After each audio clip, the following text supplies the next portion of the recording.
सन 1914 20वीं सदी का प्रारंभ। यूरोप शांति की अवस्था में था, लेकिन इस शांति के पीछे एक अजीब तनाव था। दुनिया के कई देशों के बीच आपसी प्रतिस्पर्धा और संघर्ष धीरे धीरे बढ़ रहे थे, और इसी तनाव ने जन्म दिया उस युद्ध को जिसे इतिहास में महान युद्ध के नाम से जाना गया। यह था प्रथम विश्व युद्ध, जो इतिहास के सबसे विनाशकारी संघर्षों में से एक बन गया। लेकिन यह युद्ध आखिर शुरू कैसे हुआ? ये जानने के लिए हमें उन कारणों को समझना होगा जो इस विनाशकारी युद्ध की नींव रख रहे थे। आइए जाते हैं इस युद्ध के पीछे छिपे कारणों की गहराई में। यूरोप में साम्राज्यवाद और प्रतिस्पर्धा। 20वीं सदी की शुरुआत में यूरोप के प्रमुख देश अपने साम्राज्यों का विस्तार कर रहे थे। ब्रिटेन और फ्रांस अपने विशाल उपनिवेशों के कारण शक्तिशाली बन चुके थे, लेकिन जर्मनी, जो हाल ही में 1871 में एकीकृत हुआ था, इन देशों के साम्राज्य के बराबर पहुंचना चाहता था। जर्मनी और ऑस्ट्रो हंगेरियन साम्राज्य के बीच रूस और फ्रांस से लगातार तनाव बढ़ रहा था। साम्राज्यवाद और उपनिवेशों पर कब्जा करने की लालसा ने राष्ट्रों के बीच प्रतिस्पर्धा को बढ़ावा दिया। हर देश अपनी ताकत बढ़ाने में लगा हुआ था, और इसके परिणाम स्वरूप यूरोप में एक अस्थिर स्थिति बन गई थी। यूरोप के प्रमुख राष्ट्रों के पास विशाल सेना और हथियारों का भंडार था। सभी देश खुद को इस युद्ध के लिए तैयार कर रहे थे, और कोई भी पीछे नहीं रहना चाहता था। यह प्रतिस्पर्धा सिर्फ सेना और हथियारों तक सीमित नहीं थी। औद्योगिक विकास और व्यापारिक रस्तों पर कब्जा करने के लिए भी होड़ मची हुई थी। गुप्त समझौते और सैन्य गठबंधन। यूरोप में सिर्फ प्रतिद्वंद्विता नहीं थी, बल्कि राष्ट्रों के बीच गुप्त सैन्य गठबंधन भी हो चुके थे। इन समझौतों के चलते अगर एक देश पर हमला होता तो उसके साथी देश भी युद्ध में कूद जाते। जर्मनी, ऑस्ट्रिया, हंगरी और इटली ने मिलकर ट्रिपल अलायंस का गठन किया था, जो एक सैन्य और राजनीतिक सहयोग का एक बड़ा उदाहरण था। इसके जवाब में ब्रिटेन, फ्रांस और रूस ने 1907 में ट्रिपल एंटेंट बनाया। यह गठबंधन एक दूसरे का समर्थन करने के लिए तैयार थे, और यही गठबंधन इस महायुद्ध को और व्यापक बनाने वाले थे। यूरोप की बड़ी ताकतें एक दूसरे के खिलाफ एक तरह से ध्रुवीकृत हो चुकी थीं। यह ध्रुवीकरण युद्ध के बीज बो रहा था। किसी को नहीं पता था कि कौन सा देश कब युद्ध की घोषणा करेगा, लेकिन सभी देश तैयार थे। बाल्कन युद्ध। यूरोप के भीतर सबसे अस्थिर क्षेत्र बाल्कन था।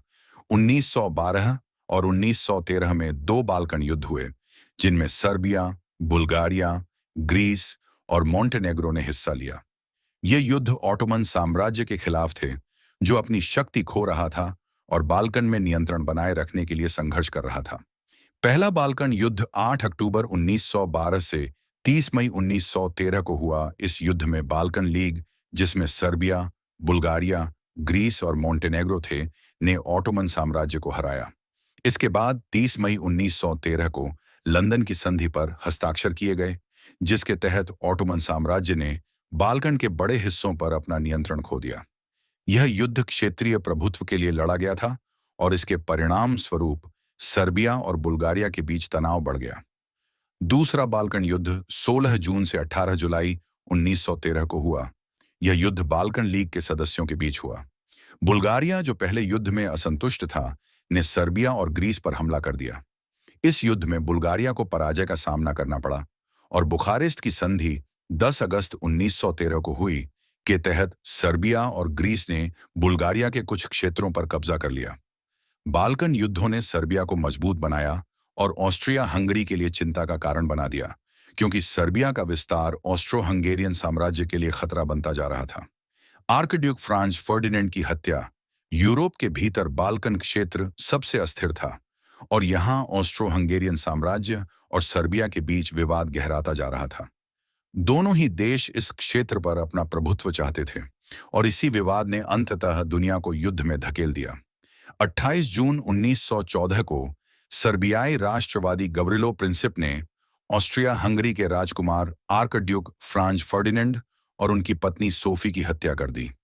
यह घटना साराजेवो में हुई थी, जब वे एक सार्वजनिक दौरे पर थे। गवरिलो प्रिंसिप, जो कि ब्लैक हैंड नामक एक सर्बियाई राष्ट्रवादी समूह से था, ने इस हत्या को अंजाम दिया। यह हत्या ऑस्ट्रिया हंगरी को सर्बिया के खिलाफ युद्ध छेड़ने का एक बहाना दे गई।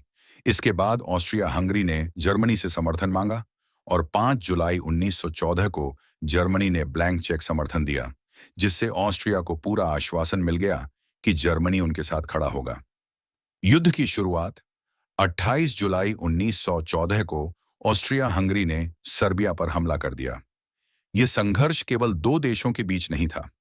रूस, जो सर्बिया का समर्थन कर रहा था, इस युद्ध में शामिल हो गया। जर्मनी, जो ऑस्ट्रिया हंगरी का सहयोगी था, ने रूस और उसके साथ ही फ्रांस पर हमला करने की तैयारी कर ली। 1 अगस्त 1914 को जर्मनी ने रूस के खिलाफ युद्ध की घोषणा की। 3 अगस्त 1914 को जर्मनी ने फ्रांस के खिलाफ युद्ध की घोषणा की और 4 अगस्त 1914 को जर्मनी ने बेल्जियम पर आक्रमण कर दिया, जिससे ब्रिटेन भी इस युद्ध में कूद पड़ा। देखते ही देखते एक महायुद्ध की शुरुआत हो गई। पश्चिमी मोर्चा और खाइयों का युद्ध। जर्मनी ने स्क्लीफेन प्लान के तहत फ्रांस पर आक्रमण की योजना बनाई।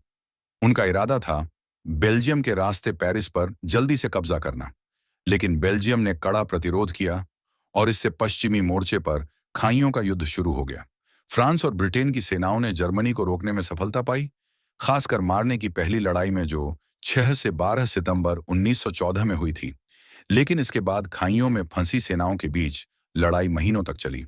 सैनिकों को खाइयों में रहकर लगातार लड़ना पड़ा। इस युद्ध में लाखों सैनिकों की मौत हुई, लेकिन जमीन का कोई खास टुकड़ा नहीं जीता गया। इसके साथ साथ पूर्वी मोर्चे पर भी लड़ाइयां जारी थीं। टैनेनबर्ग की लड़ाई, जो कि 26 अगस्त 1914 में हुई थी, में जर्मनी ने रूस को भारी नुकसान पहुंचाया। जर्मन सेना ने रूसी सेनाओं को बुरी तरह हराया और उनके लिए यह युद्ध की एक महत्वपूर्ण जीत थी। 1914 से शुरू हुआ यह युद्ध अब एक भयंकर संघर्ष में बदल चुका था। पश्चिमी मोर्चे पर खाइयों में लड़ाई ने इसे और भी लंबा और खतरनाक बना दिया था, लेकिन यह केवल शुरुआत थी। अगले भाग में हम देखेंगे कि इस युद्ध ने कैसे दुनिया को बदल दिया।